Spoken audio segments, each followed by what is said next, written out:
for joining me for the Plant Yourself podcast. I'm your host, Howie Jacobson.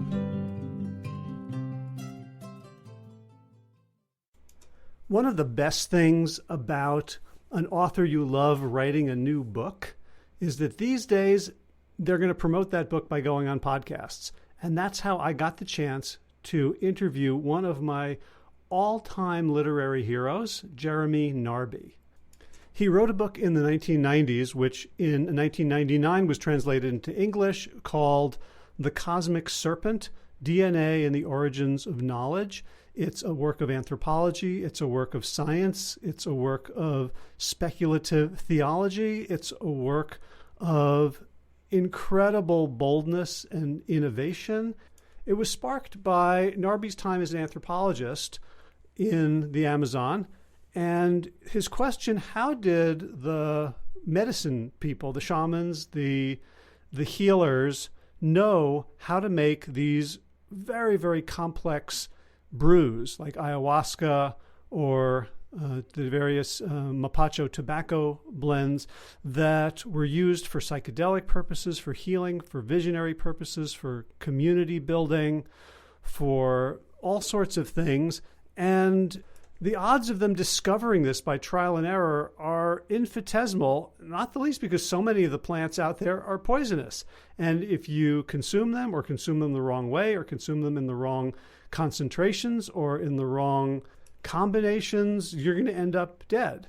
And the indigenous peoples themselves are unanimous in saying the plants taught us. The plants told us how to use them. And as a Western trained anthropologist, that was impossible to Narby. So he began to explore this question and came up with a theory that feels very persuasive to me that I'm not going to share now because you need to go and read the book, The Cosmic Serpent, DNA and the Origins of Knowledge. But all of that's a long way of saying there are two types of people in my life. People who have never heard of Jeremy Narby, have never heard of The Cosmic Serpent, and people for whom that book was a turning point in their lives. So in our conversation, we discuss Jeremy Narby's latest book, Plant Teachers, which is both about ayahuasca and tobacco. And we talk about his career as an activist trying to help indigenous peoples around the world get land rights to entitle to, especially in the rainforest, where they tend to be far better stewards of the land than even, government parks, and certainly better than corporations, and how we can develop relations with these substances, with these plant teachers, in a way that's respectful. That's not just about Western science coming in and synthesizing the active ingredients and using it for pleasure or just for, biomedical healing. But how can we imbibe in an indigenous vision of the world and actually support and respect the indigenous teachers who first developed the technology and are willing to share it with us? What are ways in which we can be respectful of them and their communities and get the most healing benefit from our relationship with these plants? And you might be surprised that tobacco is one of them. Before I read this book, I thought of tobacco purely as a toxic substance that kills people and we should stay as far away from it as possible. And it turns out that view is extremely limited. And we're going to talk about why. So I hope you're excited, because here we go. Without further ado, Jeremy Narby, welcome to the Plant Yourself podcast. Thank you. So there's so much I want to talk to you about. I feel like, having read your book, The Cosmic Serpent, years ago, and now the new one, Plant Teachers, I feel like, a great imbalance. Like, I know you very well and you don't know me at all. I just want to jump into an old friends conversation. Yeah, where things have been and where they're going. Well, that's the magical thing about books, is that suddenly you have a lot of people who feel they know you and kind of like you, and it's true, that when I put myself into my books, so it's a little bit of me in there. At the same time, obviously, the book and the person is always two different things. But it's a great way to sort of make friends, reach out, communicate. And I can see all the books behind you, so I know you're a book person yourself. I've got a whole bunch of books. Oh, beautiful. I crunch books.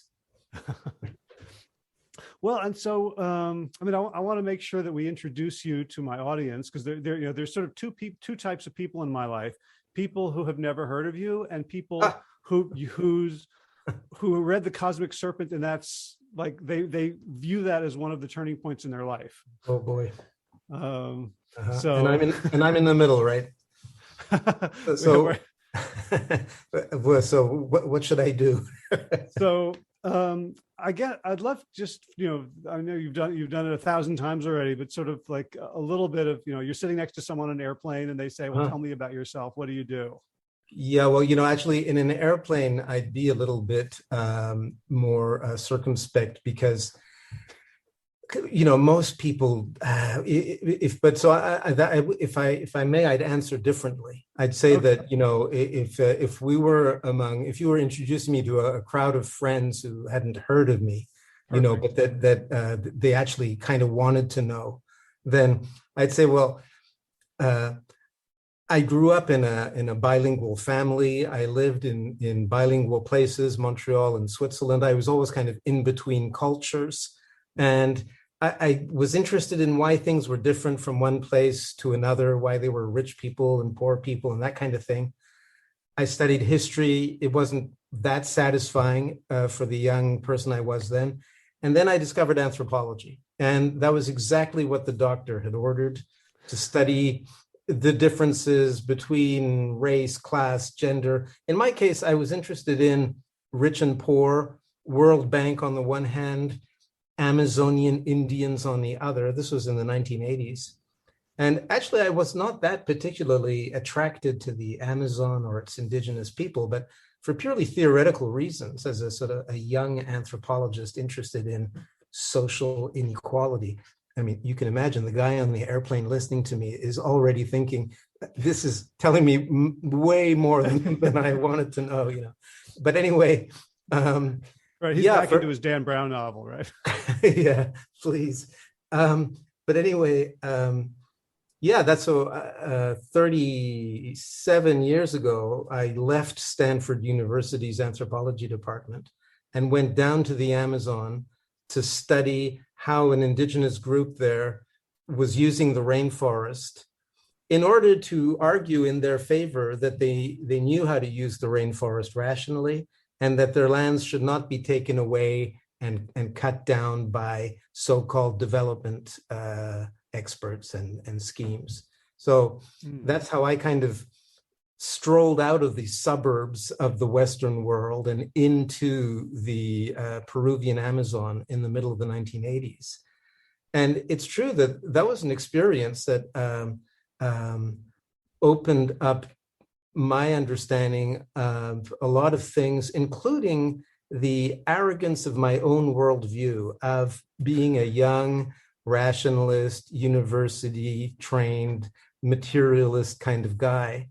And, thinking that science knew best and so forth. And then there was this rainforest with an unbelievable diversity of species. And here were these barefoot Indians, and they had names in their language for just about every species of plant, which was way more than the number of Latin names.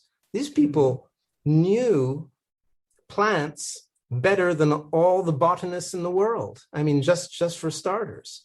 And yet the World Bank and other development experts were saying these people don't know how to use the rainforest. That's why we can take their lands away in the name of development.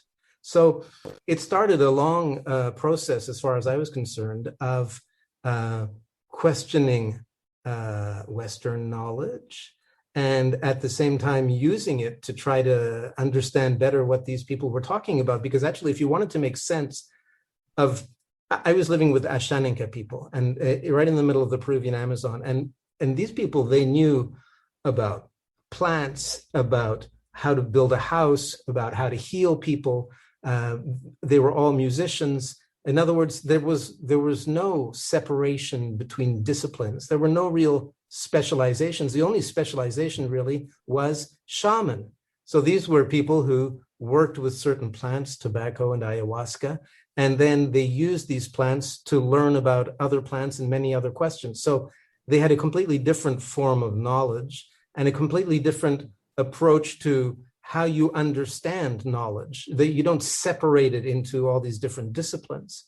So when I tried to make sense of what the Ashaninka knew about the rainforest in their own terms, it actually meant looking into botany, looking into neurology, looking into psychology, all of these domains that were outside of my expertise at that point, but all because Western knowledge is fragmented.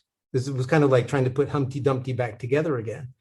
In brief, as a cultural go-between or translator, so, the guy who grew up between French and English and different communities, well, here it was going back and forth between Western knowledge and Indigenous knowledge and seeing how one could get a translation going, how one could develop mutual understanding, how one could even try to put Humpty Dumpty back together again.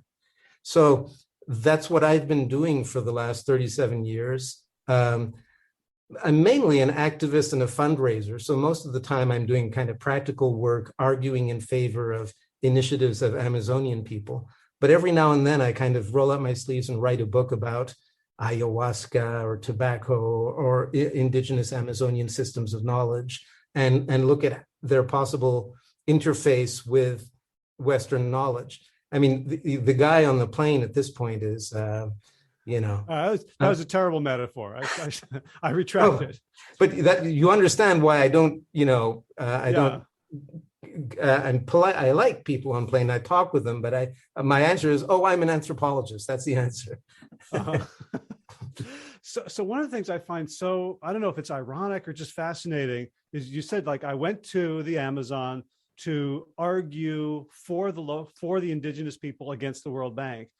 And that seems to me sort of the opposite of arrogance. And yet you described, you came in and you realized how arrogant your worldview was.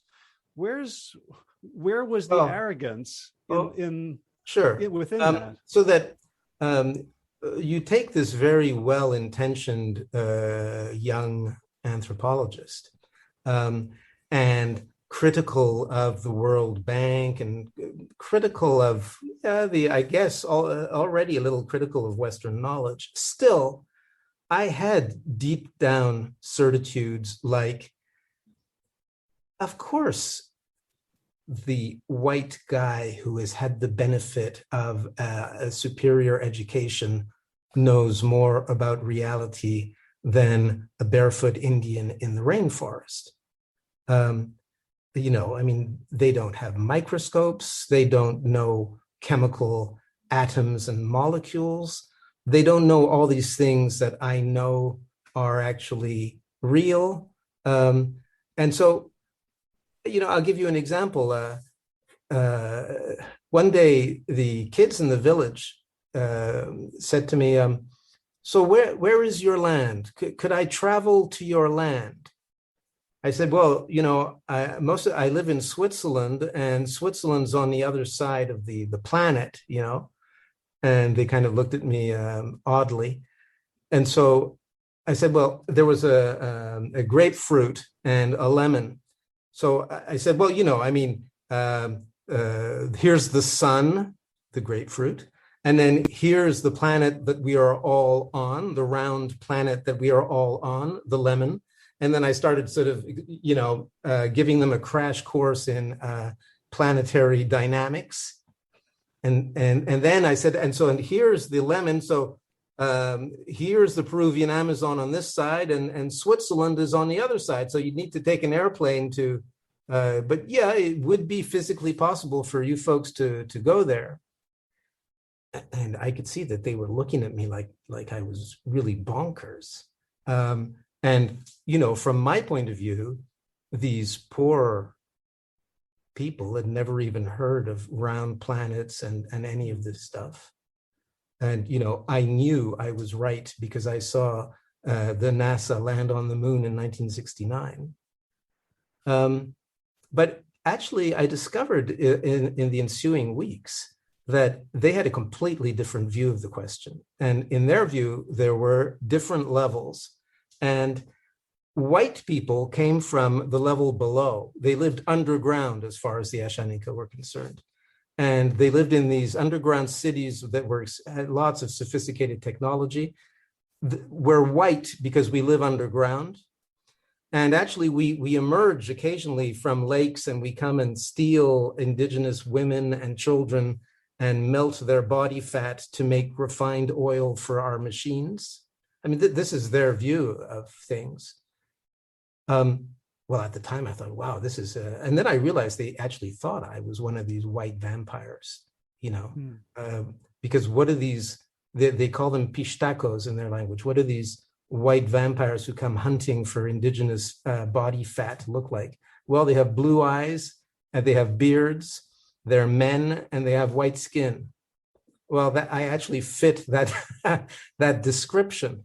And then I realized that actually their view that white people were like these vampires obsessed with extracting vital energy was a pretty exact metaphor for what had just gone on for the last 500 years from their point of view. I mean, they'd seen all kinds of white extractors, conquistadors, all the way through to oil companies that have come to their world and obsessively extracted anything they could find, and for no real understandable reason. I mean, I had Ashaninka people ask me, why is it that white people, they're always interested in gold, and then when you give them some gold, they only want more? Why is it that they have this like unquenchable thirst for gold? This was really puzzling to them. And, I'd answer, it's a good question. And I can't really tell you. I don't know. So the arrogance is in, it was actually in the worldview of like, and then the levels of your own arrogance, they're like onion skins. You take one layer off, then there's another. You take another layer off, and then there's another. And then finally, you can aim to get much lower down and peel away your prejudice. But to actually, it took me a while to unlearn some of these certitudes. Like, I used to think that what animist people believed about plants was superstitious, irrational, childish stuff, and then the first Amazonian people I met who actually would talk to me about plants as if they were people, I thought, oh my goodness, poor things. I didn't want to say so, but, I just did not believe that there were people inside plants. Right. So being a good anthropologist meant that you sort of nod and write it down. Right. You report back, how cute. Kind of, exactly right. But then actually you realize where you start getting rid of the arrogance is, and so actually that's pretty arrogant, because you think, okay, they're wrong, but I'm not going to say so. I'm going to be polite enough to look like I'm an open-minded fellow and record what they say. But then when I put it into writing for my audience, I'll let them know that I'm kind of in on it and that I think it's kind of cute. And that is actually just filled with arrogance if you look at it.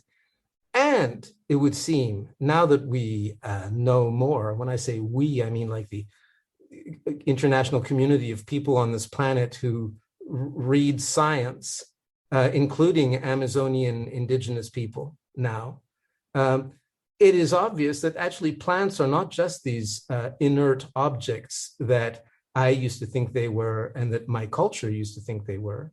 They actually are sentient, perceptive beings who communicate, remember, recognize their own kin, etc. That depending on how you define a person, yes, there is a person inside a blade of grass.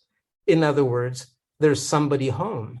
Just how that works, how you can have a somebody when you don't have a brain, how in just in a blade of grass that there can be a somebody. Well, this is actually a subject that philosophers are writing books about right now.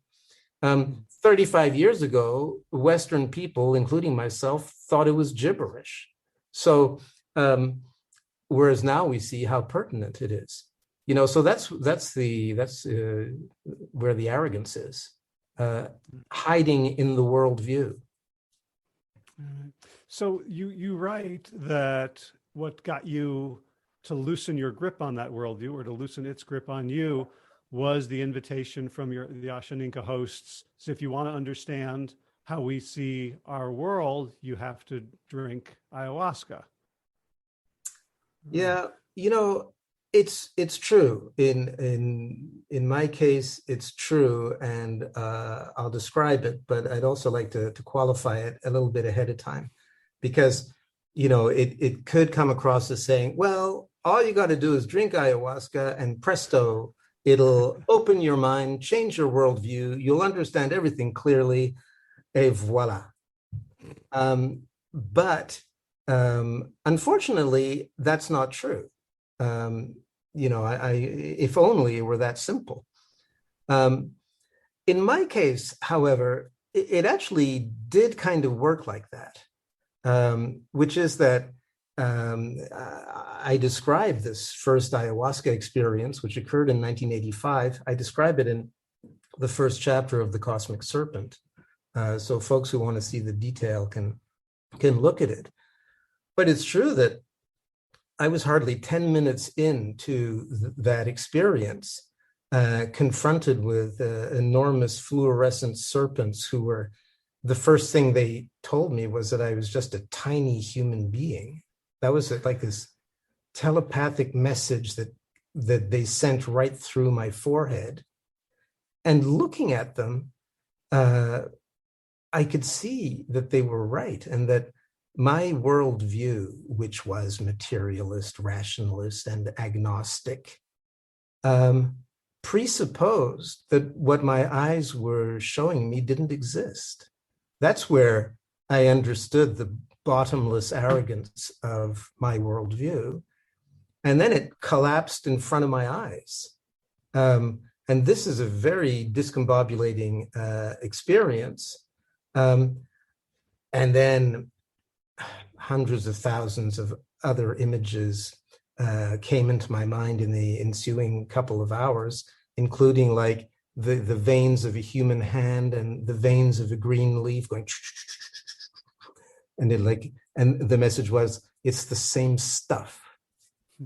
The next day, as I was freshening up by the river, I actually took a green leaf and looked at it and touched it, and it was simply true that, well, maybe I was just a human being, but it was like feeling reconciled with all of nature for the first time in my life, and realizing that there was this kind of artificial separation that Western culture put at that point, and still now, between humans on the one hand and all the rest. So,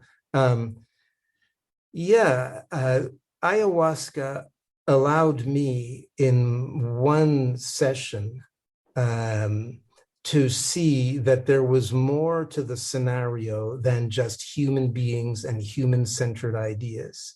And this was, it took me years to understand that actually this was not just a very strong emotional, subjective experience. It was an antidote to the anthropocentrism of anthropology. That means anthropology is a study of humans. So as an anthropologist, you're a human studying humans. And so you're always focusing on humans. And Western culture is extremely human-centered. And so as an anthropologist studying humans, you're human-centered down to the bank and back. And then comes this vegetal brew, and suddenly you realize that, whoa, there's something much broader going on that we don't usually see, and that puts the human back in its place. In other words, off the pedestal. So it's true that single ayahuasca experience got me thinking, well, wait a second, there's something to this indigenous way of approaching knowledge, because the Ashaninka were saying, yes, this is the vegetal mixture that allows us to see images and learn things. Well, I learned a whole ton about my worldview, its arrogance, in that setting. I didn't actually know what to do with it. It took me like 8 years to figure out how to start doing something with it. Actually, that's what writing the book, The Cosmic Serpent, was about. It was about saying, okay, here's this experience I had 8 years ago. This is what happened. And so what does it mean? What does it mean when these people say that they get knowledge about plants and many other things from the hallucinations that this plant mixture creates? How can that be possible? How can you get verifiable information from hallucinations? I simply wanted the experience was so strong and marking and extraordinary that it not only opened my worldview and showed me the limits of my initial worldview, it also made me want to write a book about the subject just to try to understand it. So yes, one single ayahuasca experience was enough for changing my view of things and getting me to spend 2 years of my life to write a book about it without drinking any ayahuasca, I should say. Well, so, and I mean, the book is such an amazing, it's a detective story at its core, for me at least, where you're saying like, okay, these metaphors, these stories, these cute tales about the giant, the serpents and the light beings and the people and the Mininkari loved tobacco and all and then you're sort of translating, as you said, into the latest neuroscience and molecular biology of the time, which is now, I guess, 25 years ago, and sort of representing that what they're saying is not sort of cute and folksy, but a better understanding of reality, although spoken in metaphorical terms, than science. Like science was catching up to it and is still catching up to it. And so I guess, I mean, everybody should read this book, but I'm also wondering, like, it seems like you dodged a bullet in your career in not turning into like a Timothy Leary of ayahuasca. Mm-hmm.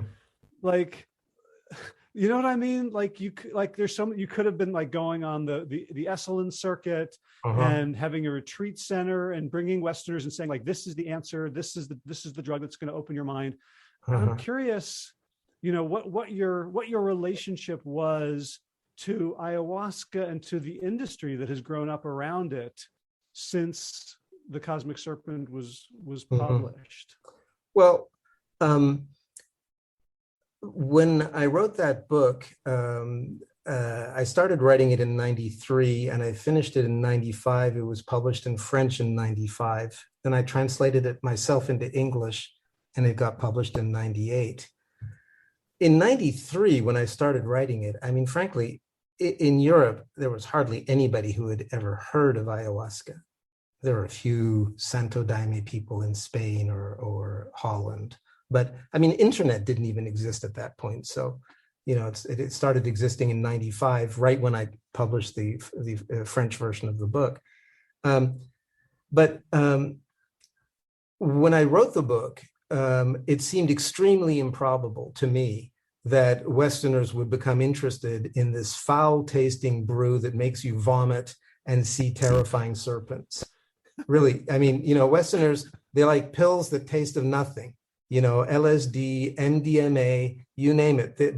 But stuff that is Westerners don't like vomiting. They don't know how to vomit. They don't want to know from vomiting. Yet, actually, it was a great surprise that following 1995 and those years, ayahuasca actually did become, well, trendy and quickly too. And just why it did is another question, but I'll try to answer this one first. When I wrote the book, to me, it was not an ayahuasca book. First of all, it was a book about Amazonian knowledge. I remain to this day an activist for the rights of Indigenous people's knowledge. So, that's why I didn't go on the guru circuit. I consider these to be serious questions, and it's the bottom line is getting some respect for Indigenous systems of knowledge. And so that's what it's been about from the start. That's what it's about today. And for me, that means taking science seriously as well, and taking both forms of knowledge seriously and building bridges between them. And, that takes a lot of reading, a lot of serious work, and avoiding the guru circuit as much as possible. So that's an easy answer to the question. And then, for example, why The Cosmic Serpent was not perceived as a tobacco book, I'm not quite sure. I think the word tobacco is mentioned more frequently than the word ayahuasca in that book. And there's all kinds of surprising information, scientific information as well about tobacco, but actually tobacco has bad press. People think cigarettes, and actually, ayahuasca is the exotic and attractive other, whereas tobacco is this kind of dirty habit that we don't want to know about. So maybe that's why it got perceived as an ayahuasca book. And then there is that question. All this development of interest in ayahuasca. Finally, I know a lot of people denounce ayahuasca tourism or whatever. I actually think anthropology is a form of tourism. I do not put myself above being a tourist. Even I could say, yes, I'm an anthropologist and I'm an activist for the rights of Indigenous people. So tourists, please move aside. I have some serious work to attend to, But actually, no, I'm getting on an airplane like anybody else. And I'm from out of town and I ask a lot of stupid questions too.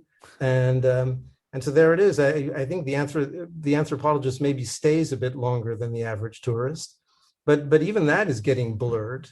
And then when it comes to ayahuasca tourists, well, a lot of them have serious intentions. Some of them may be fairly awkward and so on, or maybe even culturally insensitive because they don't pay attention or they don't know how to pay attention to these quite different cultures. But still, if you look at it in historical perspective, it's the first time in 500 years that Westerners are showing up in the Amazon and saying to Indigenous people there, we're interested in your knowledge and in your plants. We'd like to study with you. We'd like you to heal us, and we're prepared to pay you something for it. We haven't come to extract it as usual. We'll actually pay you good money for it. Well, actually, paying good money creates all kinds of inequalities locally. It's not without its problems, but still, white people putting a value on the knowledge of Indigenous Amazonian people with real cash is, I think, a lot better than killing them, taking their lands away, drilling for oil on their territories, and so forth. And it actually is. There are all kinds of exchanges, intercultural exchanges on the ayahuasca frontier between interested Europeans and North Americans and South American people. And it's not always on an even footing. It does sometimes have that extractive tinge to it because often, Westerners can't help themselves. They are like vampires. if as soon as you turn your back, they'll be extracting something. I mean, they extract ayahuasca. This is the one thing the indigenous people that I've spoken to about. So how do you feel about all these ayahuasca tourists? They say, oh, if they want to come and learn and study and take it seriously, fine. What we don't like is when they take the ayahuasca back with them, that extraction is somewhat problematic. Not all indigenous people say this. Those that are involved in the ayahuasca economy don't say it. But if you look at those that aren't, people, elders who are involved with teaching indigenous knowledge and who have no immediate interest in the ayahuasca economy, that's what they'll say. They prefer that people come and study with them, but it becomes problematic as soon as there's like the extraction of matter, simply because it's been a very delicate subject over the last 500 years, as the vampire story I told earlier shows. So yes, there are complexities in that whole ayahuasca thing, but it is also a precious and rather unique opportunity for Amazonian people to show their stuff, show their plants, show their techniques, show what they know. It's an interesting and complex intercultural interface. Yeah. And, you gave a beautiful talk about that at the ICEERS conference it's on YouTube, and talking about some, the complexities. And something that seems to me to be a very double-edged sword is the idea that you talk about in the Cosmic Serpent, and that ayahuasqueros and dabblers that I know talk about, is if the plant is the teacher. And my concern there is that as a Westerner, I can then say, well, I now have direct communication with the plant. I don't need some Amazonian shaman to mediate for me. And I know how easy it is for me to get an idea in my head and think that it's divinely inspired. Right. So how do we stay humble while acknowledging that we can get, Icaros and wisdom and insight and communication directly from a plant, and still center the indigenous knowledge that created the technology and can present it to us? Yeah, well, that's a good question and a tough question. And I know at this point the cat's way out of the bag, and so that there are people who have ayahuasca in upstate New York or wherever, and they're ayahuasqueros and they're organizing sessions, and there it is. They've been doing it for years, and I guess some know what they're doing, others less so. And so then, what I don't see where my opinion is really relevant to them, but I'll still give my opinion. Well, let's say to people who are, I am very interested, right? I want to learn, I want to grow, I want to advocate and understand indigenous systems, and this appears to be a pathway, and I want to do it well. Yeah, no, for sure. Well,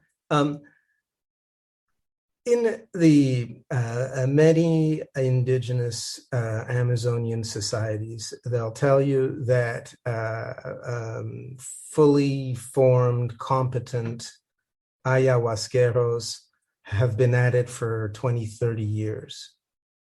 And before that, you're still learning. It doesn't mean that you can't administer on your own, but it does mean that you consider that there's a maestro above you, and that you don't really have that kind of knowledge. You're not a full professor yet. And so, you need to be more humble. You need to go and see your professor regularly. And that means not just the plant teacher, but also the maestro. And, I guess the analogy is something like mountain climbing, which is that when you learn how to climb a mountain, it's true, it's finally your body and the mountain that are in question. But you do need a mountain guide who has experience and who says a little bit to the left, a little bit to the right. In the analogy, so the plant is the mountain. The plant teacher, the mountain is going to teach you how to is going to be you're interacting with the mountain, that you're actually going to learn how to climb a mountain. But given that you're a beginner, or even just you've only been doing it a few years, and then suddenly you're climbing these high peaks in the Himalayas, you need a guide. I mean, you're no world-class alpinist. You're just a dude who likes to climb local mountains. So you may be good on your local mountains and so on, but you're still only just learning how to climb mountains. And you can do a lot of work on your own. But actually, if you really want to go and climb those high peaks, you need to collaborate with somebody who has that kind of high peak knowledge. Otherwise, you're going to go into risky territory. And I think that the risky territory that some of these folks go into, the ones who say, okay, I've been down to South America for 3 months. I trained with a maestro for 3 months. I got it. The plant is the teacher. Thank you very much. I brought a couple of leaders back with me. And now it's just between the plant and myself. I know what I'm doing. I have the power. I have the knowledge, and I can administer it to other people. Well, they're not going to fall off a mountain and kill themselves, but they might well fall into self-importance, ego inflation, abuse of other people. In other words, I think that's also one of the things that the maestro does, is help cut down that ego that tends to grow when you're learning with the plant. So there are all those aspects of the, and I think that more broadly, instead of asking your question, I mean, I'm thankful that you asked me that question, but I think that it's a question that more people interested in ayahuasca should ask Indigenous Amazonian experts. In other words, if we're going to talk about mountain climbing, let's get some world-class mountaineers from Nepal and wherever, Switzerland, and, ask them. They're the people. I'd be just like a journalist who writes about mountain climbing, but it would be for a question to a guy. So I wrote this book with Rafael Chanchari. He's a high-level Amazonian expert on these plants. It would be interesting to put that question to him. So here are these gringos. They haven't trained that long with a maestro, and now they're taking the medicine back. And, what do you suggest that they do? I'm not sure what he would reply. He might reply, come down to South America regularly and make sure that they follow, advanced classes. Mm-hmm. I think that's where there is a tension, is that in the indigenous tradition, where they know about this medicine, they consider that, you never stop learning, so that you're always kind of in school. And that even when you've been doing it for 30 years and you're a maestro, you're still learning. You need that humility of considering that there's so much more to know compared to what you actually think you know. When I've seen quite a few ayahuasqueros, once they start serving out the medicine, they may kind of mouth that humility, but they don't necessarily always demonstrate it. And there's always I see a lot of these are power plants, and the people who are interested in them and who consume them and to distribute them have an interest in power. And actually, the more they work with the plants, the more that interest becomes pronounced. And this is something that I actually don't drink ayahuasca in the West, here in Europe or in North America, but I'm lucky to go to Peru regularly. So that's another question. So I have a privileged position. But the little that I do see in ayahuasca drinking circles, they're rife with problematic power dynamics. Not all of them. I'm sure there are some very fine ones out there, but there's a lot of that going on. And I don't see enough discussion of the hygiene of power. In other words, once you know how to work with these plants, and you can actually bring about change in the world by working with them, make people feel better or whatever it is, that power is going to infuse you, and then it really depends on how you handle that. It can go to your head fairly quickly. So that how does one handle being a successful ayahuasquero? What does one have to do not to turn into an idiot? Well, I mean, this is a theme that I think deserves broader discussion. I mean, maybe these discussions are happening and I'm just not aware of them.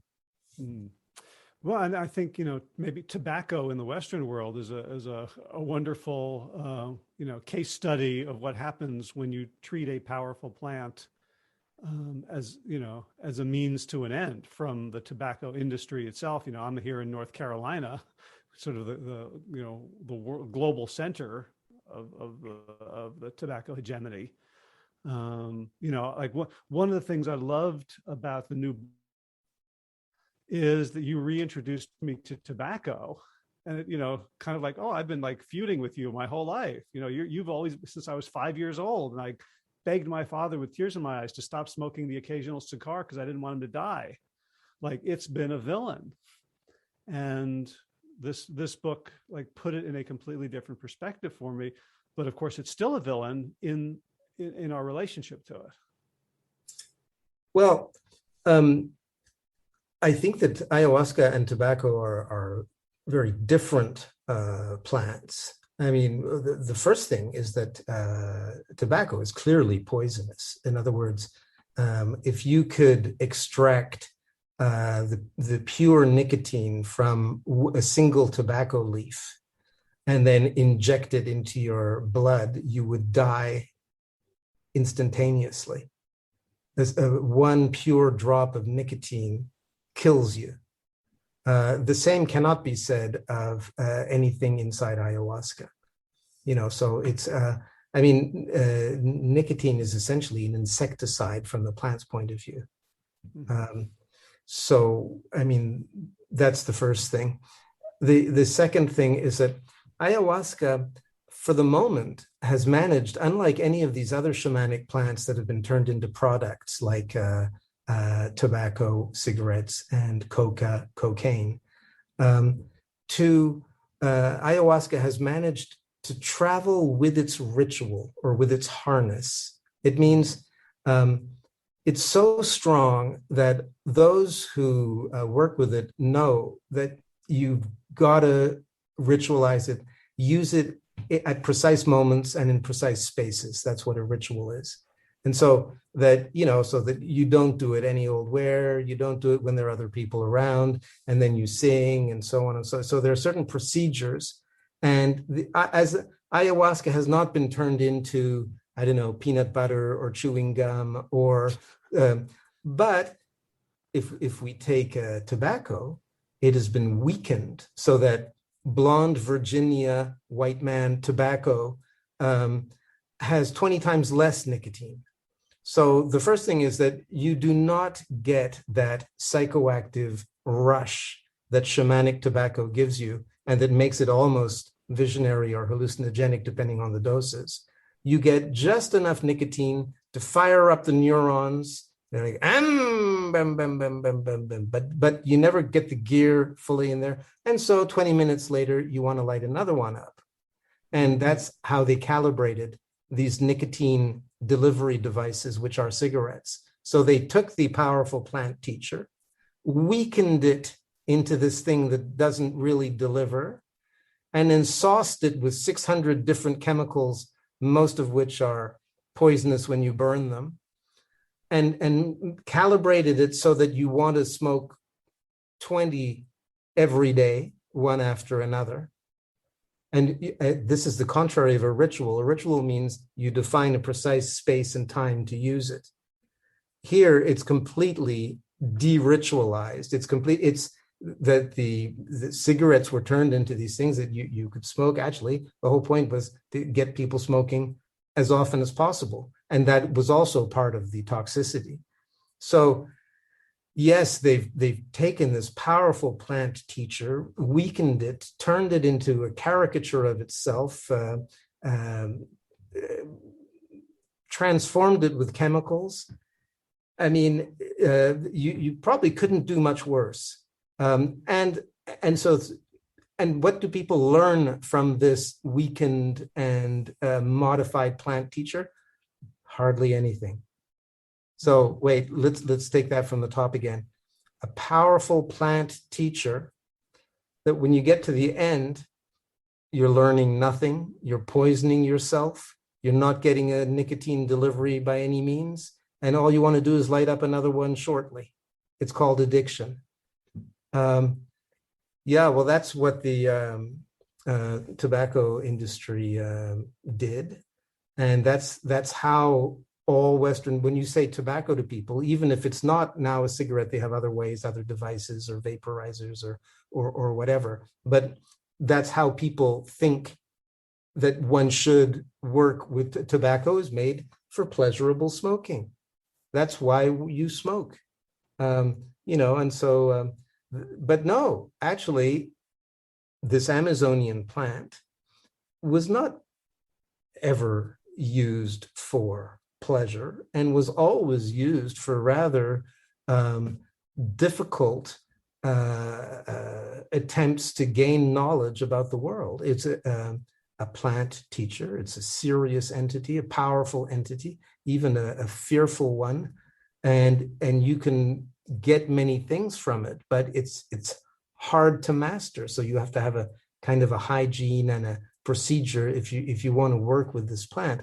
I should say immediately that it's not my plant. I do not work with tobacco, but I have seen how Amazonian people do it, and it's a serious enterprise. It has nothing to do with lounging around and casually smoking for pleasure.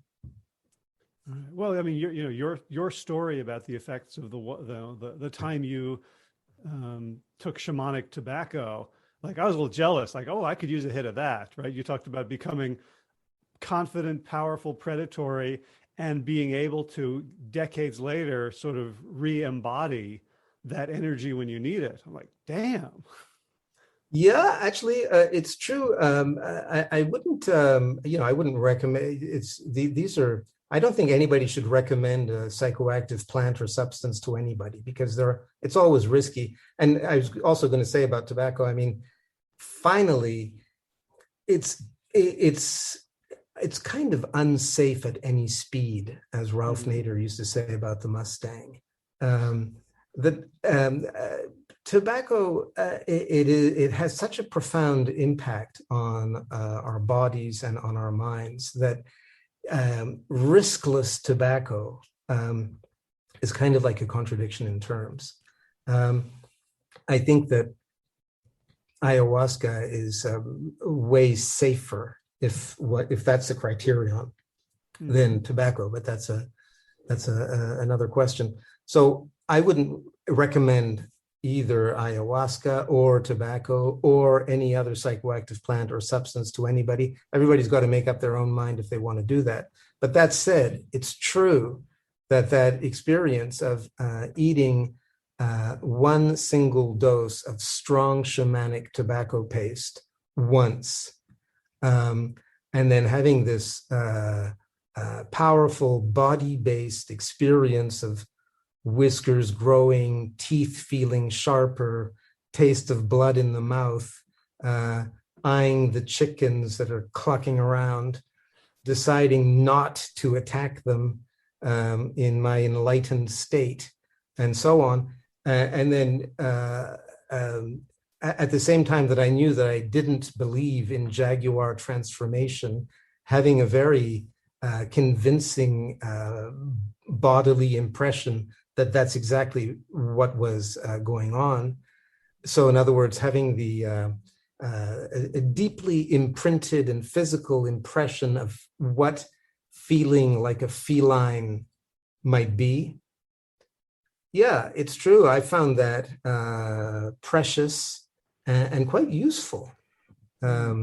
Especially, I don't know, like oddly enough, like with public speaking, there are a few, like there are these moments before they give you the mic. So you're sitting there and you're just, and maybe they're saying, oh, and so the next speaker, blah, blah, blah. And they and then people are kind of looking at you. You're just sitting there I mean, those could be moments when, depending on, instead of getting nervous or whatever, I would just think about that feline feeling and, slow it all right down.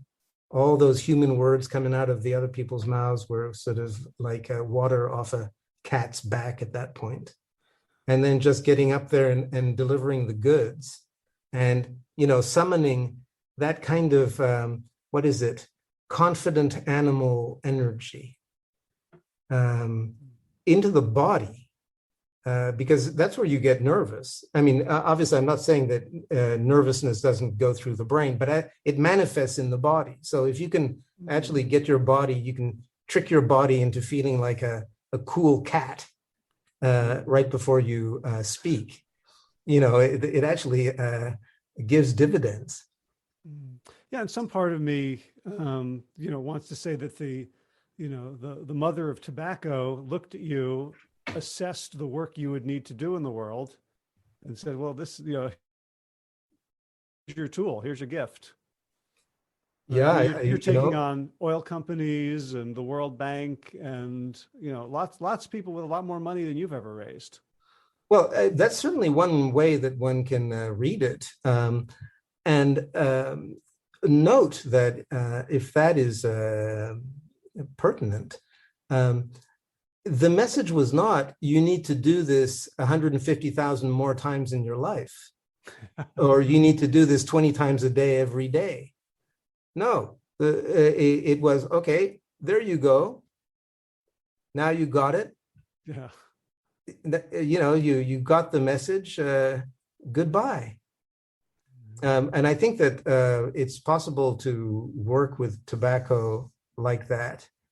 I actually think that these power plants like ayahuasca and tobacco, I mean, there's nothing like not using them. In other words, there's a time to drink ayahuasca, but there's really a time for not drinking it. And so this may sound like Chinese gibberish, but not drinking ayahuasca is an activity. That it's an important part. It's kind of like exhaling is an important part of breathing just as much as inhaling is. Except that with ayahuasca, I mean, for every inhalation, I would take 10,000 exhalations. So it really does not mean that I will never again drink ayahuasca. In fact, I'm looking forward to drinking some. I haven't had ayahuasca since the lockdown, in fact. So that's almost a year and a half now. So the next time I get the opportunity to do so, I know that I'll be looking forward to it. Actually, I find it's an experience kind of like going to the dentist. In other words, it's a bit of an ordeal each time. It always kicks me in the pants. And it's not something that, I'm in a hurry to repeat. I see people who are drinking ayahuasca every week or every 2 weeks, and they get into this thing where, I mean, hey, I think it's something that, like, I'd do it once or twice a year, maybe sometimes 3, and then, but if a couple of years go by and it's fine too.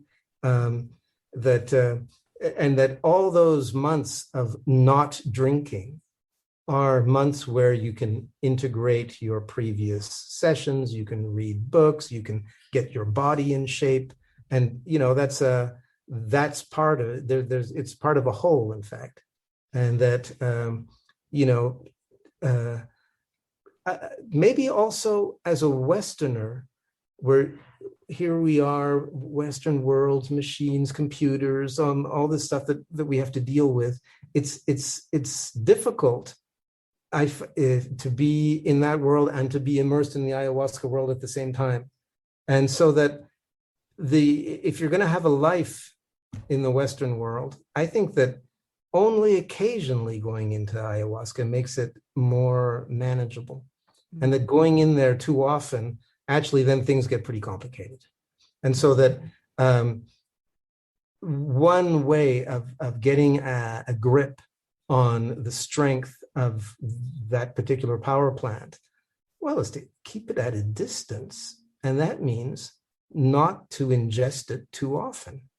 and then to make the most of the times when you actually do ingest it. And, to speak clearly at this point, I don't know, I've probably had ayahuasca 60, 70 times, A lot of people would consider that not much.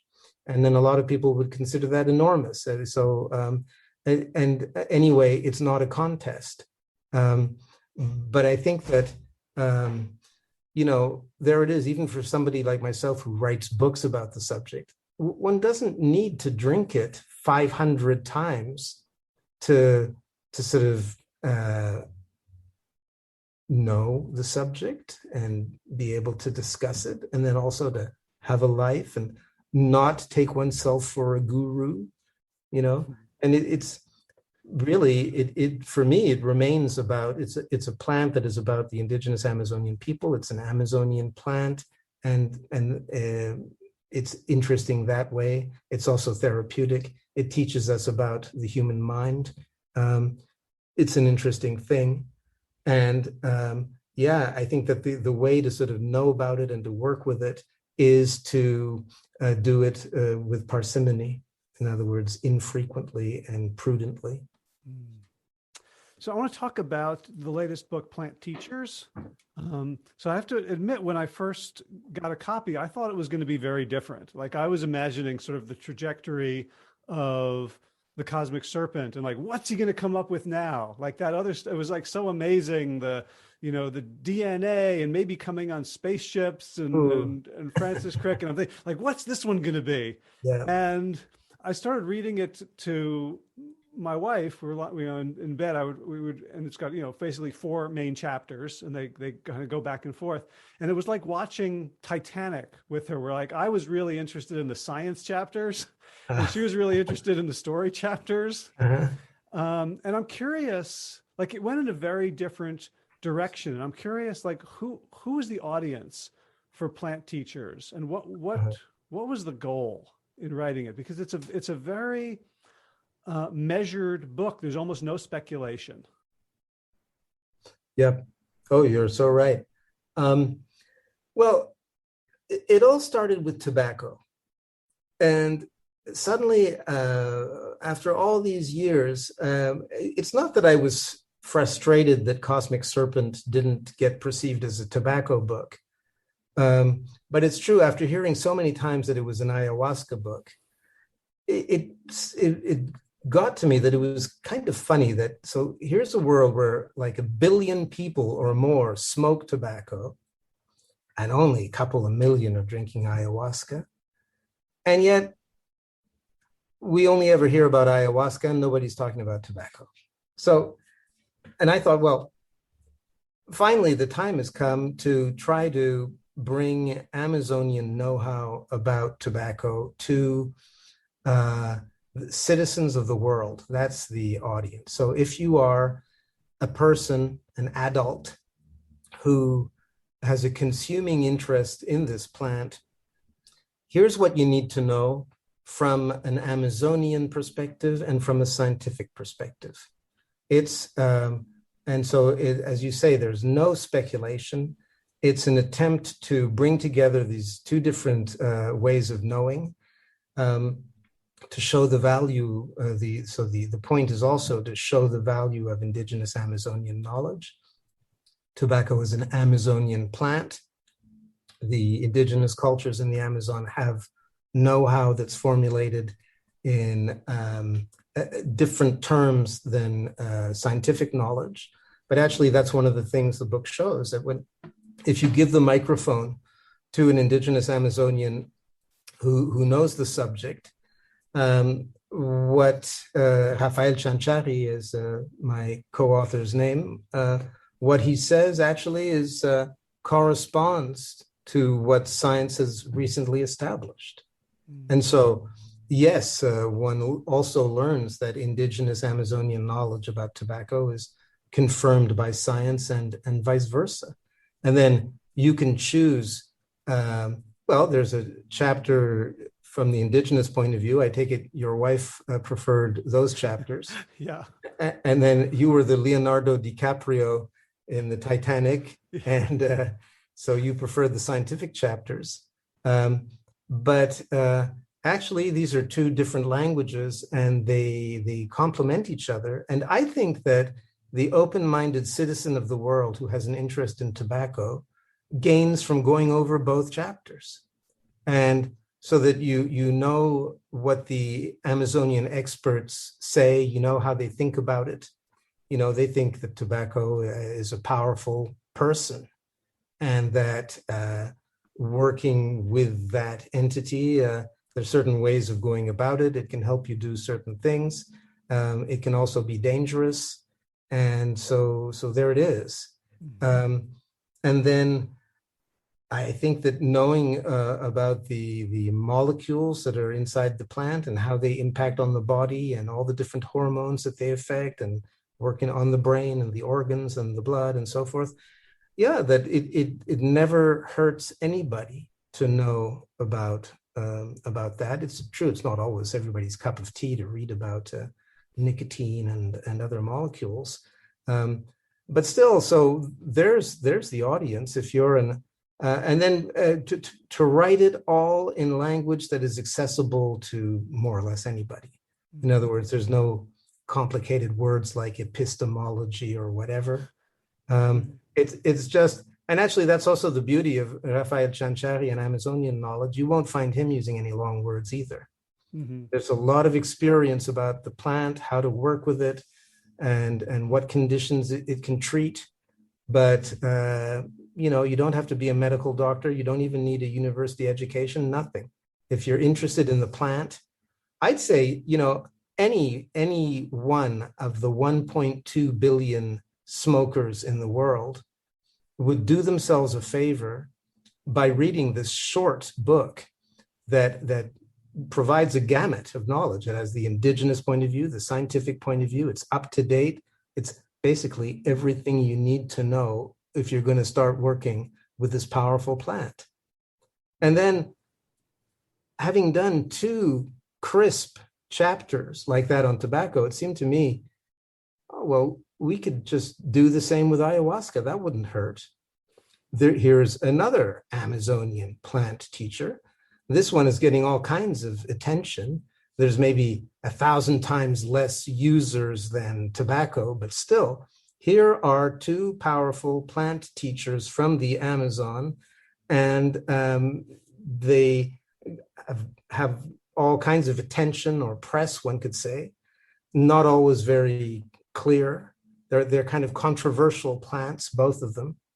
So here's an attempt to be concise, clear-eyed, open-minded, and to give interested readers around the world what they need to know if they're going to work with those plants.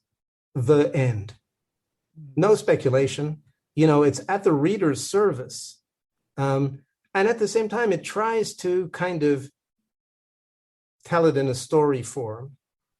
It really is the encounter of 2 fellows with 2 different systems of knowledge, their conversations, and then how you can get a back and forth between indigenous way of looking, scientific way of looking, look at how they work together. And then finally, the reader makes up his or her mind as to, you know, you can say, forget the scientific chapters. I don't need them. I'll just I'll just go by the 2 indigenous knowledge chapters, and voila. Sure, you can, you know, that the reader gets to situate herself wherever in the gamut. Personally, I think that speaking both languages is better, and, you know, reading all the chapters and taking it all into account. And, you know, I think that saying that tobacco has a powerful mother on the one hand, and saying that it contains substances that impact deeply on our hormones on another is not at all contradictory. And Rafael Chanchari, my co-author, says the same. You know, when he was telling me about the mother of tobacco, I asked him, so do you think there's a relationship between nicotine and the mother of tobacco? And he said, oh, yes, surely we need neurons and nicotine to perceive the mother of tobacco. Obvious.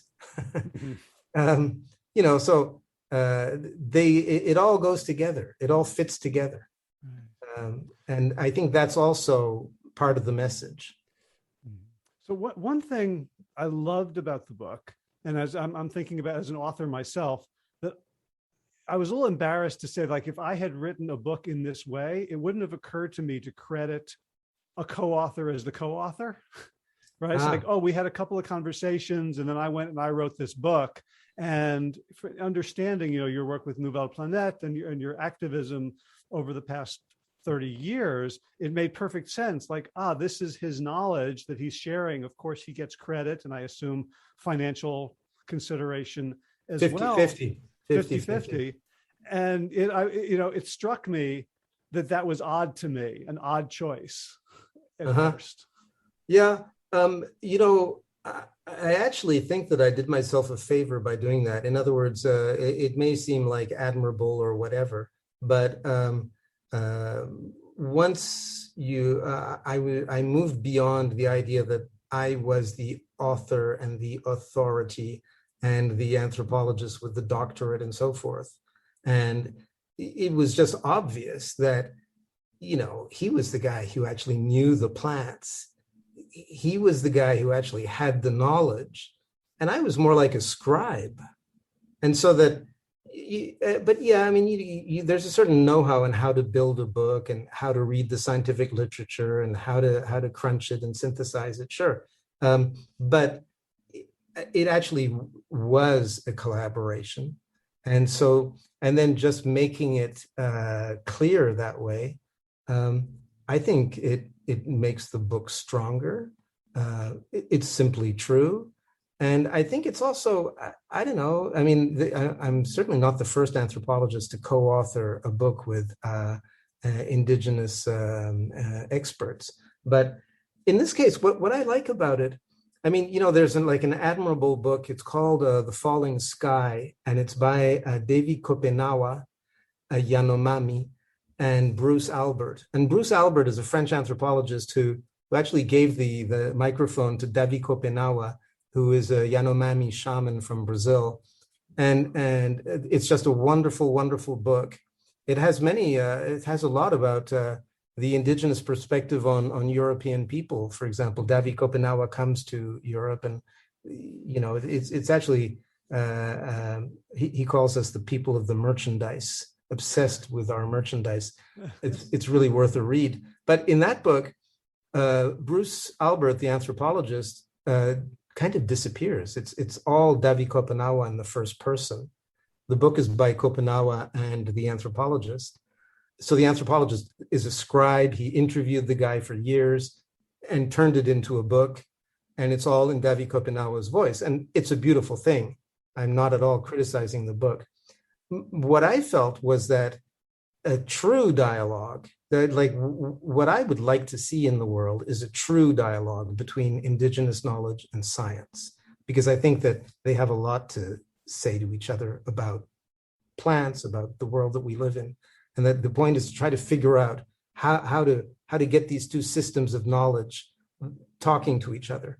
And that a true dialogue is when the positions are clear. In other words, sure, I was the first authors, Narby and Chanchari. Narby's asking the questions. Chanchari's answering the questions. I'm sort of saying, now wait, I don't get that. Could you be more clear? Or wait, if you say this, could you be? And so that actually it really is a dialogue. It's not just. I love that at one point you say, wait, and I interrupted him. Right. Like that was such a charming detail that you could so easily have left out. But so that because that's what a true dialogue is, so that that we'd be co-authors, but we're coming from different systems of knowledge. They don't always agree. We're trying to find common ground, but you can't always. And so there is this sort of it is slightly unstable, but that's what makes it interesting. And that's what it makes it real too. Nobody's on a pedestal. And that, so the point was to try to give an example of, well, this is how scientifically informed people and indigenous Amazonian people can talk to each other about these serious subjects that interest us. And that actually by bringing together the two perspectives, one reaches a fuller understanding. And that's what I submit to readers. Finally, it's not just a small little book that gives you what you need to know about these two plants. It's that, don't you think, now that you've read it, that actually associating different forms of knowledge like this gives you a more complete picture of what we're talking about? Now, of course, people are free to say, no, I don't think. I think that science is the only valid thing and the indigenous way is worthless, or vice versa. Some people might say, the shaman made sense, but as soon as you started talking about molecules, I couldn't stand it. I mean, people are free to situate themselves. But I would submit that actually what most people would get if they read the book with an open mind is that two systems of knowledge discussing these plants is better than one, and that you get a fuller understanding of what we're talking about. Yeah, and I was wondering, and first of all, we're over the time that you graciously agreed to, so I want to make sure that it's okay to keep talking. Yeah, let's give another 10 minutes, okay? Okay, beautiful, thank you. One of the audiences I imagined you talking to is scientists whom you describe as having sort of scienced all over the indigenous people, and really come as extractors of knowledge, not giving back, not even giving back in terms of respect. And I'm wondering whether sort of part of the goal here was to demonstrate to scientists the benefits of engaging in true dialogue. Definitely. And it's also true, and I've been quite proud of the ayahuasca community writ large. Like at recent conferences, like in Girona, the ICEERS conference, there is this wish to include indigenous expertise and to find ways of collaborating with indigenous people, recognizing their knowledge, and breaking with the model of the past, which was that it was only the scientific way that was worth anything, even if we were talking about ayahuasca. When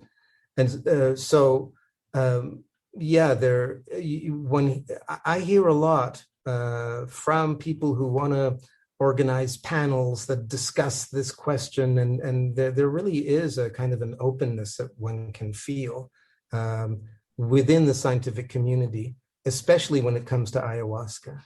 And so this book was a sort of modest, small contribution, which is just an example. Is actually, hey, you know what? Having a dialogue with an indigenous expert on ayahuasca is so easy.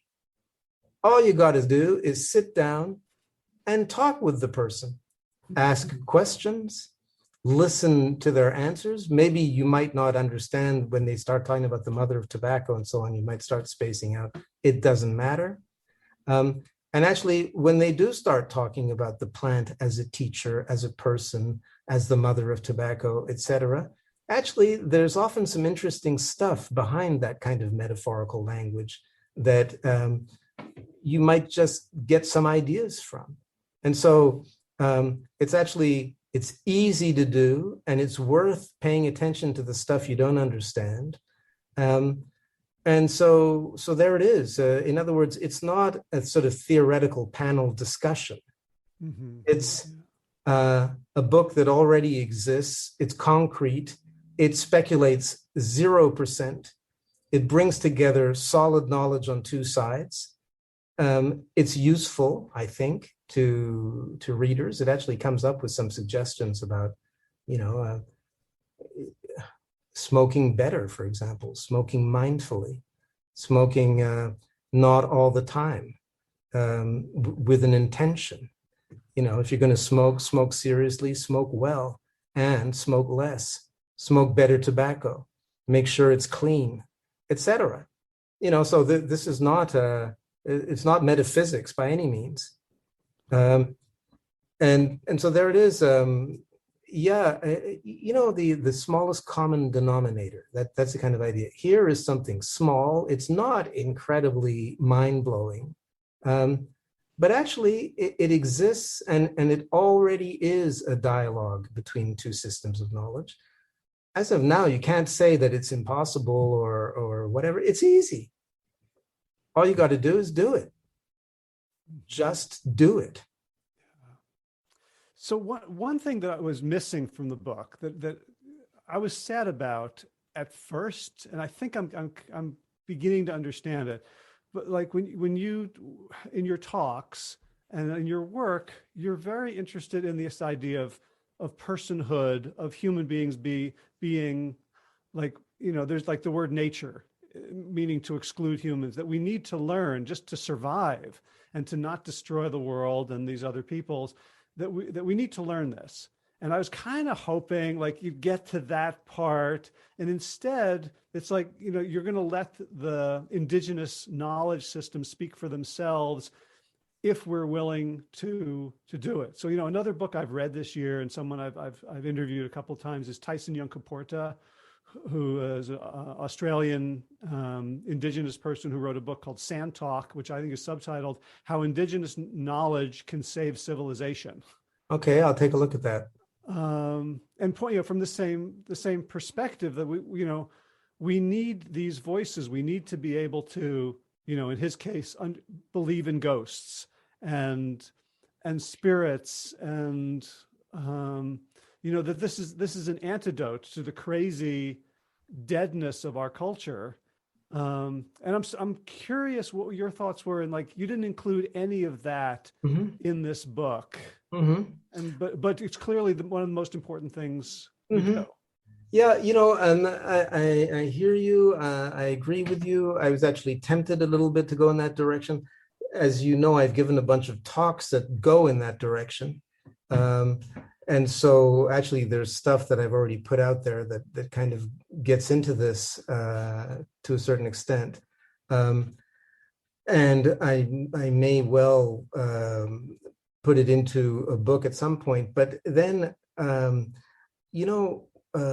I guess different people have different ways of writing books, but in my case, it's like you try to get something, a coherent whole, and you don't try to do everything at the same time in a single book. This book, it seemed that to do what I've been talking about for the last half hour, bringing together two different systems of knowledge, looking at two Amazonian plants that are kind of controversial and well known in the world, but misunderstood, looking at them from these two perspectives, and then bringing it all together so that people get the basic information that they need to know about these powerful plants, is one small, single, coherent book. And that putting all these other important, fascinating subjects into there would disrupt that capsule. The book is meant to be a small capsule that does what it says it's going to do.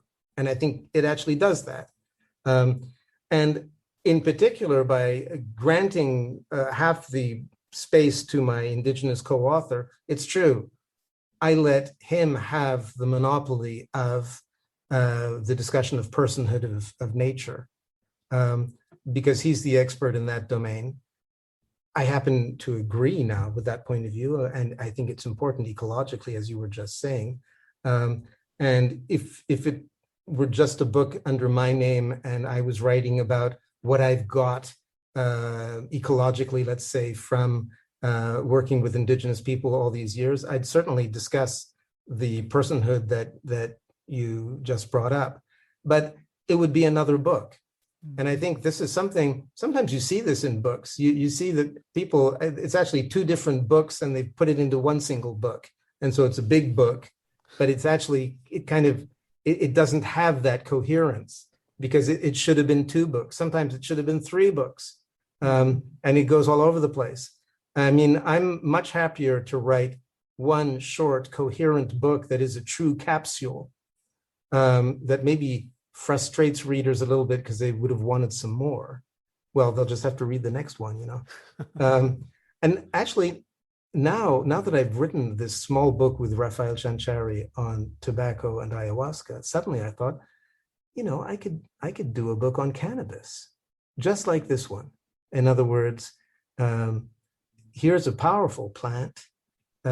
It's been somewhat misunderstood. It has a long history. I've a long personal experience working with it as a teacher, inspired by Amazonian techniques. So I'd like to do a book about cannabis as a plant teacher, just like I did with Rafael about tobacco and ayahuasca. Cannabis is a Eurasian plant. I myself am Eurasian. Doesn't make me a world expert on cannabis, but I've got a long personal relationship with the plant. So in this case, I'll be playing the role of both the person with the personal experience with the plant and the scribe intellectual who crunches all the knowledge about the plant. But still, I'm not sure yet whether I'm only like a third of the way into writing it. I'm not sure whether the important question you bring up is going to be in there. I've toyed with the idea that, I mean, if you're going to talk about a plant as a teacher, then at some point you do have to talk about what the personhood of plants might be. So there would be a place in this cannabis book for the discussion that you were talking about. At the same time, if it breaks the spell of the story that I'm telling about cannabis, I might not put it in there and keep it for yet another book. Mm-hmm. In other words, that's also, it's the decisions on what books you want to craft. I like mine to be kind of lean, chiseled, with as little fat as possible. And, that if people say, oh, yes, but you didn't do this or you didn't do that, you're right, I didn't do this, but I did it on purpose. And there was this book was busy doing other things. And that the important question that you bring up would be for yet another one, or maybe it's just for a talk or for an article. I mean, these are ideas that are worth circulating in different forms. I think what a book is or should be has changed in the last 20, 30 years. I mean, in the old days, it was the way to get serious knowledge out there. Nowadays, I mean, there's all kinds of ways to get your points of view out there.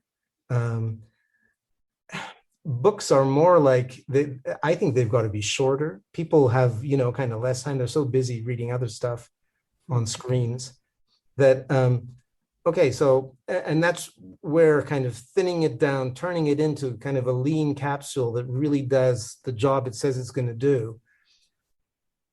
For me, that's a 21st century book. The Cosmic Serpent was so 20th century. Just got it in. I'm kind of kidding around.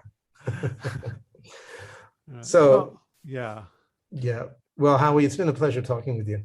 Oh, likewise. For people, so they should get the book, Plant Teachers, Ayahuasca, Tobacco, and the Pursuit of Knowledge by you, Jeremy Narby, and Rafael Chanchari Pizuri. And is there any other place that they go to follow you, in this 21st century internet world? You're not... I actually have a Facebook page, and I kind of go on there once a week. And, if I've got an event coming up, I kind of say I'll be doing this, that, or the other. But, actually, if you don't have any news, it's that I'm here. Just think of me writing a book about cannabis. It'll take another couple of years. Otherwise, because the lockdown has been, I used to travel a lot more, give more talks and so forth. But actually, so I'm back in the writing saddle at this point, and it feels pretty good. Well, I can't wait to read that book, and I would love to talk to you about it when it comes out. All right. Well, I'll keep on smoking, and as soon as it's ready, you'll know about it. Awesome. That last comment will make my son very happy. Vaporizing, actually. Excellent. Jeremy Narby, thank you so much for all the work you have done. It's been tremendously impactful in my life, continues to be, and thank you so much for your generosity in talking today. Well, thank you, Howie. It means a lot because it's been solitary work a lot, and then to hear all the kind words you've been saying feels good. Thanks a lot.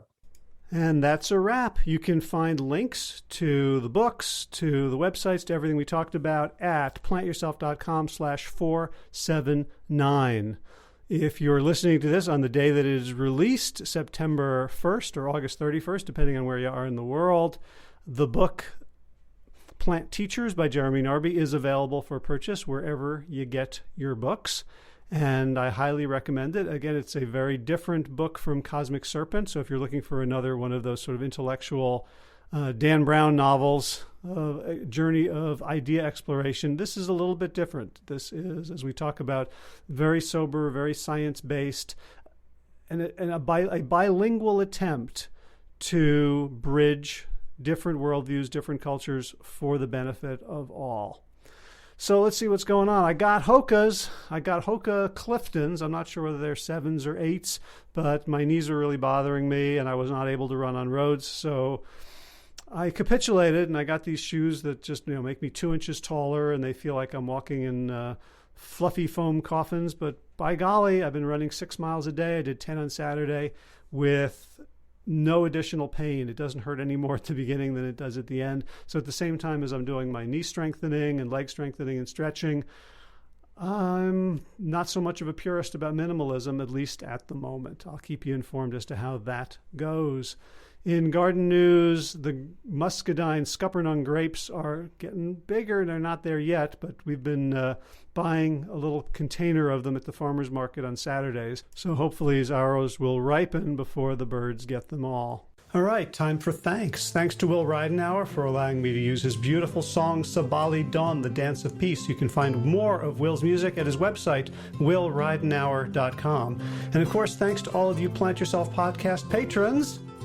Kim Harrison, Lynn McClellan, Brittany Porter, Dominic Maurer, Barbara Whitney, Tammy Black, Amy Good, Amanda Hatherley, Mary Jane Wheeler, Ellen Kennelly, Melissa Cobb, Rachel Behrens, Tina Scharf, Tina Ahern, Jen Filikanovsky, David Bizek, The Mysterious Michelle X, Elsbeth Feldman, Leah Stoller, Alan Christensen, Colleen Peck, Michelle Landry, Josina, Sarah Durkis, Kelly Cameron, Janet Selby, Claire Adams, Tom Franzek, Jeanette Bennett, Gila Sert, David Donahue, Blair Cyber, Dorona Vizov, Gio and Carolyn Argentati, Jody Friesner, Misha Rosen, Michael Warbeck, Aviva Lael, Alicia Lemus, Val Linneman, Nick Harper, Bandana Charlie, Molly Levine, The Inscrutable Harry R., Susan Laverty, The Panda Vegan, Craig Kovic, Adam Scharf, Karen Burry, Heather Morgan, Nigel Davies, Marion Blum, Teresa Koppel, Julian Watkins, Breed O'Connell, Sharon Hirschman, Linda Ayat, Holm Hedegaard, Isa Tuzinwa, Connie Hainline, Aaron Greer, Alicia Davis, Heather O'Connor, Carolyn Jensen, Sherry Olakoski of Plant Powered for Health, Karen Smith, Scott Marani, Karen and Joe Crabtree, Kirby Burton, Teresa Carell, Kevin McCauley, Elizabeth Rothschild, Ann Jesse, Cheryl Dwyer, Jenny Hazelton, Peter W. Evans,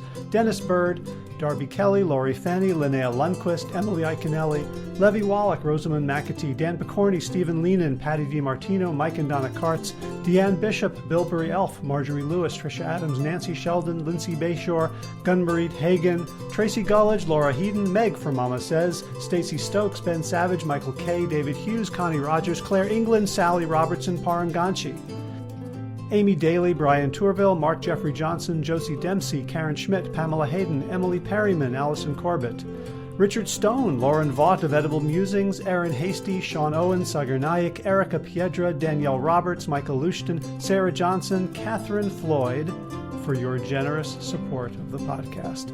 That's it for now. As always, be well, my friends.